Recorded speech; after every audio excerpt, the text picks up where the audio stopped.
নমস্কার, মহাদেব গার্ডেনে সবাইকে জানাই আন্তরিক অভিনন্দন। আশা করি আপনারা ভালো আছেন, আমিও ভালো আছি। আজকে বন্ধুরা আমার বুগেনভেলিয়া গাছের আপডেট নিয়ে এসেছি। দেখুন, আমার গাছটা প্রুনিং করেছিলাম, তারপরে এখন গাছ ভর্তি ফুল এসে গেছে। আপনাদের যাদের এখনও ফুল আসেনি তাদের জন্য এই ভিডিওটা আমি নিয়ে এসেছি। আপনারা যাদের গাছে এখনও বুগেনভেলিয়া ফুল আসেনি তারা ইমিডিয়েট ওটাকে প্রুনিং করে দিন।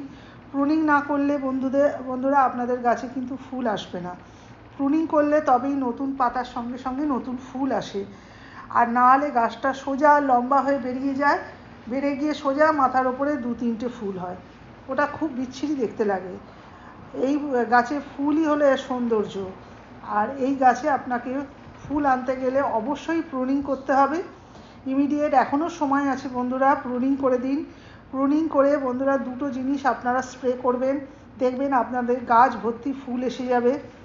সেটা 1 নম্বর হলো, আপনারা প্রুনিং করার সঙ্গে সঙ্গেই আপনারা 0050 স্প্রে করে দেবেন সপ্তাহে একদিন যে কোনো একদিন আপনি স্প্রে করে দেবেন।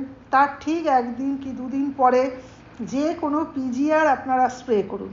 আমি মিরাকুলার স্প্রে করি, আপনারা যে কোনো পিজিআর স্প্রে করে দেবেন। দেখবেন এইভাবে সপ্তাহে 2 দিন করে স্প্রে করুন, একদিন পিজিআর আর একদিন 0050। এটা স্প্রে করুন। বর্ষার দিন আপনারা দেখবেন যাতে বৃষ্টির সঙ্গে সঙ্গে যেন ওষুধটা ধুয়ে না বেরিয়ে যায়, সেই বুঝে আপনারা স্প্রে করবেন। অন্তত গাছের মধ্যে 6 ঘন্টা সেই ওষুধটা যেন স্প্রে করে। দেখবেন আপনাদের গাছেও এই রকম সুন্দর বুগেনভেলিয়া গাছে ভর্তি ফুল এসে গেছে। এবং এর সৌন্দর্য তো মানে মানুষের, যে কোনো মানুষের দৃষ্টি আকর্ষণ করে।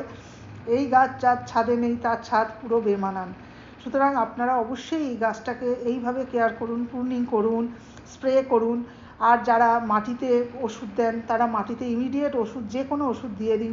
পিজিআর দিতে পারেন, যা কিছু দিতে পারেন, কিন্তু আপনাদের 0050 আর যে কোনো পিজিআর স্প্রে করে আমি 100% ফল পেয়েছি। সেই জন্য আপনাদের এইটা শেয়ার করলাম। আপনারা এইভাবে গাছের কেয়ার করুন, দেখবেন আপনার গাছও সুন্দর ফুলে ভর্তি হয়ে যাবে। আজকে এইটুকু থাক। এইভাবে আপনারা বুগেনভেলিয়া গাছে ফুল নিয়ে আসুন। যাদের গাছে এইভাবে করে ফুল এসেছে তারা আমাকে কমেন্ট করে জানাবেন। ভালো থাকবেন। নমস্কার, ধন্যবাদ।